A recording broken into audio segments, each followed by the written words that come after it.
ఓం నమో వెంకటేశాయ. గురుర్బ్రహ్మ గురుర్విష్ణు గురుర్దేవో మహేశ్వర గురుః సాక్షాత్ పరం బ్రహ్మ తస్మై శ్రీ గురవే నమః. జటిలం చీరవసనం దండకారణ్యవాసినం మునివేషధరం ధ్యాయేత్ అరణ్యేకాండ ఉత్తమే. శ్రీరామచంద్ర పరబ్రహ్మణే నమః. అథ శ్రీమద్ రామాయణే ఆదికావ్యే అరణ్యకాండే సప్తతితమః సర్గః. అయమిక్ష్వాకుదాయాదః రామో నామ జనైః శ్రుతః. అస్యేవ వరజం విద్ధి భ్రాతరం మాంచ లక్ష్మణం.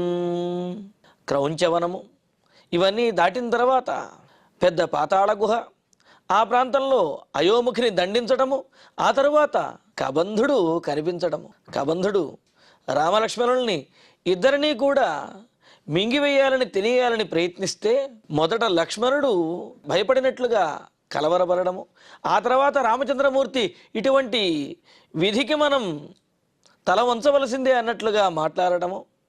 అయితే రాముడు కూడా కబంధుని చేత బందీ అవటం వలన మరి పౌరుషం వచ్చినటువంటి లక్ష్మణుడు అన్నగారితో అన్నాడు, అన్నయ్య మనిద్దరము ఇంకా ఆలోచించవలసిన అవసరం లేదు, ఇతడి యొక్క భుజములను ఖండించేద్దాము మన ఖడ్గములతోటి అనేటప్పటికీ మరి ఆ కబంధుడు తన నోటిలోకి రామలక్ష్మణులను తీసుకుంటున్నాడు, లాగేసుకుంటున్నాడు. వెంటనే రాముడు ఖడ్గం తీసి కుడి భుజమును, లక్ష్మణుడు ఎడమ భుజమును కూడా ఆ విధంగా ఛేదించారు. అలా భుజములు ఛేదించబడినటువంటి కబంధుడు అలాగా తన ఒంటి నిండా రక్తము స్రవిస్తూ ఉంటే తన భుజములనే ఈ విధంగా ఛేదించగలిగినటువంటి వారు ఎవరబ్బా, ఎవరై ఉంటారు అని చెప్పి వారిని అడిగాడు. అడిగితే అప్పుడు లక్ష్మణుడు సమాధానం చెబుతున్నాడు, మేమెవరమని కదా నీ ఉద్దేశ్యం, సరే చెబుతాను విను అని అంటూ, ఇదిగో మా అన్నగారు ఇక్కడే ఉన్నారు కదా, ఈయన అయం ఇక్ష్వాకుదాయాదః, ఇక్ష్వాకు వంశంలో జన్మించినటువంటి శ్రేష్ఠుడు దశరథుని యొక్క కుమారుడు రామచంద్రమూర్తి అయిన రాముడు. జనైః శ్రుతః, అందరూ కూడా రామః రామః అని అంటూ తమకు ఆనందాన్ని కలుగజేసేవాడు అని చెప్పి జనులందరూ కూడా ఈయనని కీర్తిస్తూ ఉంటారు. అటువంటి రామచంద్రుడే ఇతడు. మరి ఇటువంటి పురుషశ్రేష్ఠుడైనటువంటి రాముడికి తమ్ముడిని లక్ష్మణుడు అనే పేరు కలిగినటువంటి వాడిని నేను అని చెప్పి లక్ష్మణుడు తమ పరిచయాన్ని, అంటే కబంధుడు ఇంతకుముందు ప్రశ్నలు వేశారు, మీరెవరు, అసలు ఇక్కడికి ఎందుకు వచ్చారు, ఈ ప్రశ్నలు ముందు వేశారు. అయితే అప్పుడేమీ సమాధానం చెప్పకుండానే మరలా మునుముందుకి మాటలు సాగాయి. కానీ ఇక్కడ కబంధుడు మరలా అడిగాడు మీరెవరు అని చెప్పి. అందుకని లక్ష్మణుడు ఈ మాట చెప్పి ఇక తాము ఎందుకు వచ్చాము అనే విషయాన్ని కూడా తెలియజేస్తున్నాడు. అస్య దేవ ప్రభావస్య వసతో విజనే వనే రక్షసాపహృతా పత్ని యామిచ్చంతా విహాగతౌ. మేము దండకారణ్యంలో, జనులెవ్వరూ లేనటువంటి ఈ దండకారణ్యంలో నివసిస్తూ ఉండగా అస్య, మా అన్నగారైనటువంటి రామచంద్రుని యొక్క పత్ని భార్య అయిన సీతాదేవి రాక్షస అపహృత, రాక్షసుల చేత అపహరించబడింది, ఒకానొక రాక్షసుని చేత అపహరించబడింది. యాం ఇచ్ఛంతౌ, అంటే ఆ సీతాదేవిని వెతుకుతూ ఆమెను మరలా దక్కించుకోవాలని చెప్పి ప్రయత్నిస్తూ ఈ విధంగా ఈ ప్రాంతానికి వచ్చాము. ఇహ ఆగతౌ, ఈ ప్రాంతానికి మేము వచ్చాము అని అంటూ, సరే మా సంగతి చెప్పాము, అసలు నీవెవరు, ఈ వికారమైనటువంటి వింత అయినటువంటి ఈ రూపంతో ఈ అడవిలో ఎందుకు ఉన్నావు అని చెప్పి అడుగుతుంటే, త్వంతు కో వా కిమర్థం వా కబంధ సదృశో వనే ఆస్యేనో రసి దీప్తేన భగ్నజంఘో వివేష్టతే. త్వంతు కహవా, అసలు నీవెవరివయ్యా ఈ వికారమైనటువంటి రూపంతో ఉన్నావు? పైగా కబంధ సదృశ, మొండెములాగా, అంటే తల లేకుండా కాళ్ళు లేకుండా కేవలం మొండెల్లాగా ఉన్నటువంటి వాడివి. ఉరసి దీప్తేన ఆస్యేన, పైగా ఆ వక్షస్థలంలోనూ ఆ ఉదర భాగంలోనూ కూడా ఉరసి దీప్తేన ఆస్యేన, వక్షస్థలంలో ఉన్నటువంటి ముఖంతో భగ్నజంఘ, కాళ్ళు విరిగిపోయినటువంటి వాడై వనే కిమర్థం వా వివేష్టసే, ఈ వనంలో ఎందుకని నీ విధంగా దొల్లుతూ తిరుగుతూ ఉన్నావు? ఎందుకని ఇక్కడ ఈ విధంగా ఉన్నావు? కాళ్ళు లేవు, తల లేదు, మెడ లేదు, కేవలం మొండెల్లాగా ఉన్నటువంటి నీవు ఆ ఉదరములో పెద్ద కంఠముగా, ఈ వాక్యం మళ్ళీ చెబుతాను, ఆ ఉదరములో పెద్ద నోరు, నాలుక, అదేవిధంగా ఆ పైన ఉరోభాగంలో ఒక పెద్ద కన్ను, ఈ విధమైనటువంటి రూపంతో ఇక్కడ ఎందుకని ఉన్నావు? ఎందుకని ఈ విధంగా నేల మీద ఇలా జీవిస్తున్నావు అని అంటే, ఏవముక్త కబంధస్తు లక్ష్మణేనోత్తరం వచః ఉవాచ పరమప్రీత తదింద్రవచనం స్మరన్.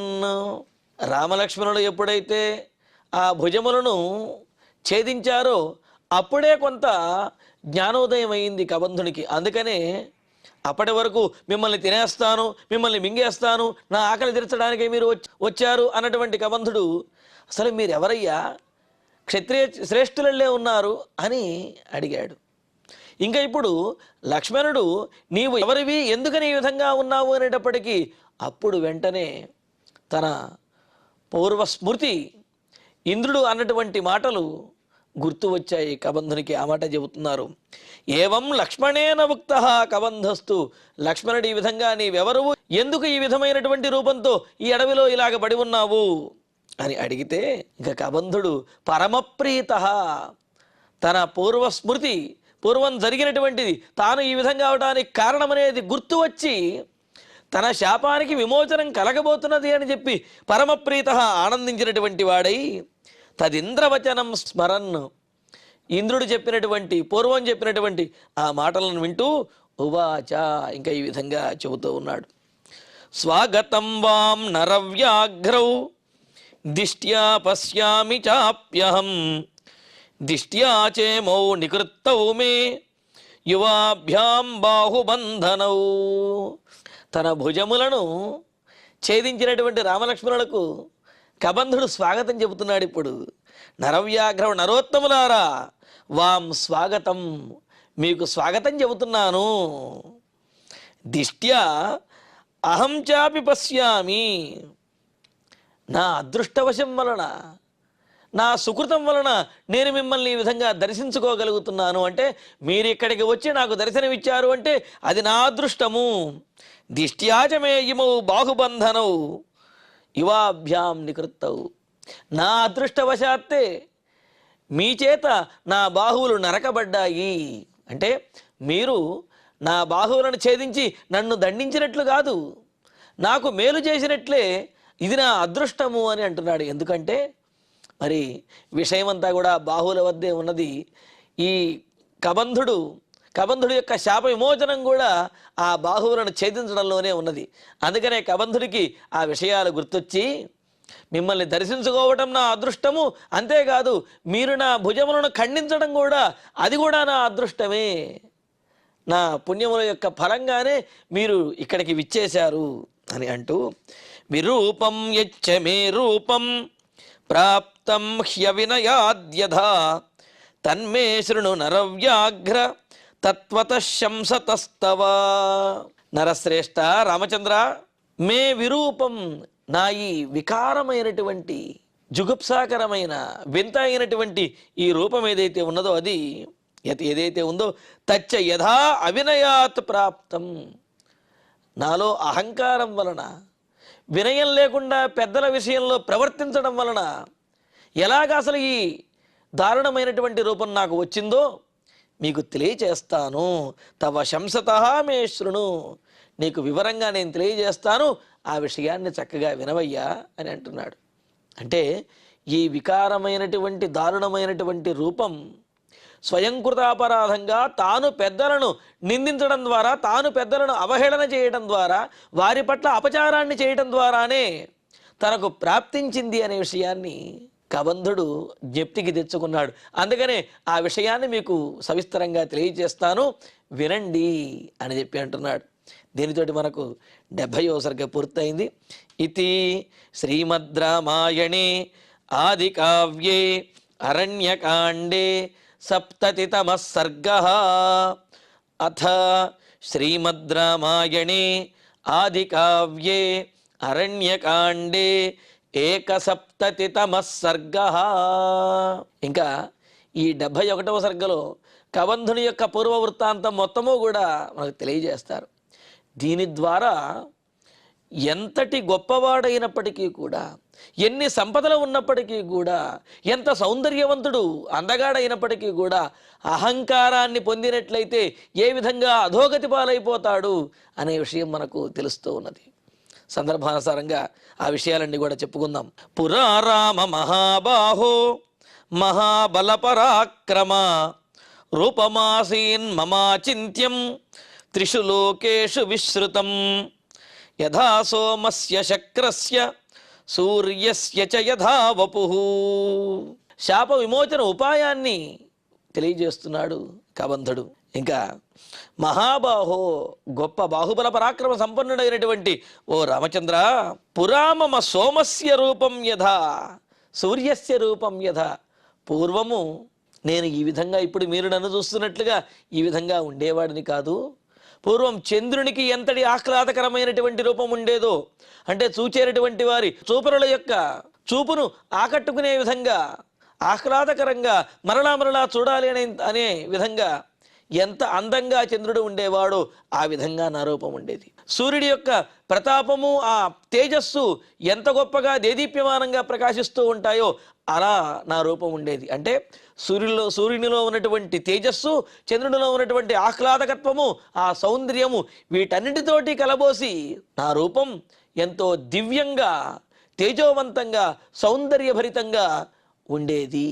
మరి అంత గొప్ప అందంగా ఉన్నటువంటి నేను ఈ విధంగా ఎందుకు మారానంటే, సోహం రూపమిదం కృత్వా లోక విత్రాసనం మహత్ ఋషీన్వనగతాన్ రామ త్రాసయామి తతస్తతః. చెబుతున్నాడు, ఎంత గొప్ప రూపంతో ఉండేవాడు అంటే త్రిషు లోకేషు విశ్రుతం, ముల్లోకాలలోనూ కూడా ఈ కబంధుడు అంటే ఎంతో అందగాడిగాను, గొప్ప సౌందర్యవంతుడిగాను, అదేవిధంగా అంతకు మించినటువంటి వాడు లేడు అన్నట్లుగా గొప్ప ప్రసిద్ధి ఉండేది. ఇలాగా ముల్లోకాలలోనూ కూడా గొప్ప అందగాడిలాగా ప్రసిద్ధి చెందినటువంటి వాడిని నేను. మరి అటువంటి నేను పూర్వము సహా అహం, అలా ఉండే నేను లోకవిత్రాసనం ఇదం మహత్ రూపము, లోకంలో ఉండే వారందరినీ కూడా భయపెట్టే విధంగా ఒక వికారమైనటువంటి రూపాన్ని ధరించి, అంటే పెద్దగా కొండంత ఎత్తు అయిపోయి, వికారమైనటువంటి ఆ కోరలతోటి, కళ్ళతోటి, అదేవిధంగా విరబూసుకున్నటువంటి ఆ జుట్టుతోటి, కొమ్ములతోటి, ఇలాగా వికారమైనటువంటి భయంకరమైనటువంటి రూపాన్ని ధరించి తతస్తతః వనగతాన్ ఋషీన్ త్రాసయామి.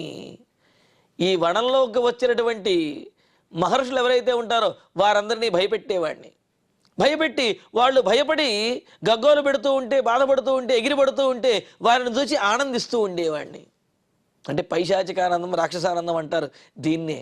అంటే మనం చేసినటువంటి చేష్టల ద్వారా ఇతరులు బాధపడుతూ ఉంటే అది చూచి ఆనందించడం అనేది మరి రాక్షసానందమే కదా. అటువంటి ఆనందాన్ని మరి ఈ దివ్యమైనటువంటి రూపంలో ఉన్నటువంటి ఆ పురుషుడు, ఆ కబంధుడు ఆ ఆనందాన్ని పొందుతూ అందరినీ భయపెడుతూ ఉండేవాడు. మరి పెద్దలను ఈ విధంగా అవహేళన చేయటము, ఇవన్నీ కూడా ఎక్కువ కాలము సాగవు. సాగినంతకాలము తమకెదురు లేదు, తమకెదురు నిలిచేవాళ్ళు ఎదురు చెప్పేవాడు లేడు అని చెప్పి అనిపిస్తుంది. కానీ ఒక్కసారి కనుక గుణపాఠం చెప్పినట్లుగా, బుద్ధి చెప్పినట్లుగా ఎవరైనా దండిస్తే అప్పుడు బుద్ధి మొదలకు వస్తుంది, అసలు జ్ఞానోదయం అనేది కలుగుతుందన్నమాట. మరి అలాగా ఈ కబంధుడు దివ్య పురుషునిగా ఉన్నప్పుడు దారుణమైనటువంటి రాక్షస రూపాన్ని ధరించి అందరినీ భయపెడుతూ ఉండేవాడు. అలా భయపెడుతూ ఉంటే తతస్థూల శిరానామ మహర్షి కోపితో మయా సంచిన్వన్ వివిధం వన్యం రూపేణానేన దర్శితః. అలా కొంతకాలం గడిచిన తర్వాత వివిధం వన్యం సంచిన్వన్, అనేకమైనటువంటి వనంలో దొరికే అనేకమైన కందమూలములను వాటిని కూడా పోగు చేసుకుంటూ, అంటే కందమూలములతోటి జీవిస్తూ తపస్సు చేసుకుంటూ జీవనాన్ని గడుపుతున్నటువంటి వాడైన స్థూలశిరానామ మహర్షి, అష్టావక్రుల వారికి స్థూలశిర అనే పేరు ఉన్నట్లుగా మనకు పురాణ గ్రంథాల్లో తెలుస్తూ ఉన్నది. అలాగా స్థూలశిర అనే పేరు కలిగిన మహర్షి అనేన రూపేణ మయా దర్శితః, నేనింక ఈ రాక్షస రూపాన్ని ధరించి ఆ మహర్షిని కూడా భయపెట్టాను. భయపెడితే అలా నా రూపాన్ని చూసి భయపడినటువంటి మహర్షి నా గురించి తెలుసుకున్నటువంటి వారై ఇంకా శపించారు. ఏమని? కోపితః, అలా కోపించినటువంటి వారై తేనాహముక్త ప్రేక్ష్యైవం ఘోరశాపాభిధాయిన ఏతదేవ నృశంసం తే రూపమస్తు విగర్హితం. ఎవరైనా సౌందర్యభరితమైనటువంటి ముల్లోకములలో కీర్తించబడేటటువంటి రూపం వస్తే ఆ రూపంతో ఇంకాస్త మంచి పేరు తెచ్చుకోవాలని ప్రయత్నించాలి, కానీ ఆ రూపాన్ని విడిచిపెట్టేసి రాక్షస రూపాన్ని, వికారమైనటువంటి రూపాన్ని ధరించి ఇతరులను భయపెడితే వాళ్ళతో తిట్లు తినాలి అని చెప్పి ఎవరైనా అనుకుంటారా? అనుకోరు కదా. కానీ వినాశకాలే విపరీత బుద్ధి అన్నట్లుగా ఈ కబంధుడికి ఆ విధంగా అనిపించింది. అప్పుడు అలా అనిపించి అందరి మహర్షులని కూడా భయపెడుతూ జీవిస్తున్నాడు. కొంతకాలానికి ఇంకా అష్టావక్రుల వారు, వారికే స్థూలశిర అని పేరు, ఆ స్థూలశిర అనే పేరు కలిగిన మహర్షిని కూడా భయపెడితే ఆయన వెంటనే శపించేశారు. ఏమని? ప్రేక్ష్య ఘోరశాపాభిధాయిన, ఘోరమైనటువంటి శాపం ఇవ్వగలిగినటువంటి సమర్థులు తపస్సంపన్నులైనటువంటి ఆ స్థూలశిరుడనే మహర్షి చేత విగర్హితం ఏతద్రూపమేవా, ఓయి నువ్వు ఈ విధంగా అందరినీ భయపెట్టేటటువంటి వికారమైనటువంటి భయంకరమైన ఈ రాక్షస రూపంతో అందరినీ ఇలా బాధపెడుతున్నావు, కావున నీకు ఈ రూపమే ఉండిపోతుంది అని చెప్పి ఆ మహర్షి శపించేశాడు. శపించేటప్పటికీ సమయాయాచిత క్రుద్ధ శాపస్యాంతో భవేదితి అభిశాపకృతస్యేతి తేనేదం భాషితం వచః. ఇంకా మహర్షి ఎప్పుడైతే శపించాడో వెంటనే ఈ కబంధుడిలో ఉన్న ఆ గర్వం అంతా కూడా పోయింది. అప్పటి వరకు తనకెదురు లేదు, తనకందరూ భయపడతారు అని అనుకున్నాడు. కానీ అందరూ భయపడటం కంటే కూడా అందరూ గౌరవించారు అంటేనే అది ఉన్నతంగా ఉంటుంది, అదే నిజమైనటువంటి కీర్తి అవుతుంది. అందరూ భయపడ్డారు అంటే ముందు భయపడతారు, వెనకాల నానా చివాట్లు తిడతారు. కావున ఇది మనల్ని చూసి ఇతరులు భయపడటం కాదు కావలసింది, మనల్ని చూసి ఇతరులు ప్రేమగా దగ్గరికి రావటము, మన పరోక్షంలో కూడా మనల్ని కీర్తించే విధంగా కనుక వ్యవహరించగలిగినట్లయితే అది జీవితానికి సార్థకత చేకూర్చుతుంది. కానీ ఏదో ఎదురుగా చూసి భయపడుతున్నారు అంటే దానివల్ల ప్రయోజనం ఏమిటి? కానీ ఇక్కడ అటువంటి అపోహకు లోనయ్యి ఈ కబంధుడు ఇలా శాపగ్రస్తుడయ్యాడు. అయ్యి ఇంకా మహర్షిని ప్రార్థిస్తున్నాడు, అయ్యా బుద్ధి తక్కువై అజ్ఞానంతో నేను చేసినటువంటి ఈ అపరాధాన్ని మన్నించి నాకు తరుణోపాయాన్ని, శాప విమోచనాన్ని అనుగ్రహించండి అని చెప్పి ఎంతగానో ప్రార్థిస్తే అప్పుడు ఆ స్థూలశిరుడు అనే మహర్షి ఈ విధంగా శాప విమోచనాన్ని తెలియజేశారు. యదాచ్ఛిత్వా భుజౌ రామః త్వాం దహేద్విజనే వనే తదా త్వం ప్రాప్స్యసే రూపం స్వమేవ విపులం శుభం.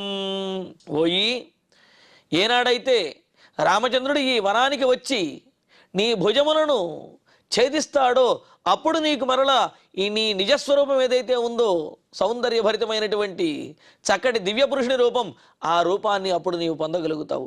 అప్పటి వరకు మాత్రం ఈ దారుణమైనటువంటి ఈ భయంకరమైన రాక్షస రూపంతో నీవిక్కడ సంచరిస్తావు అని చెప్పి అన్నాడు.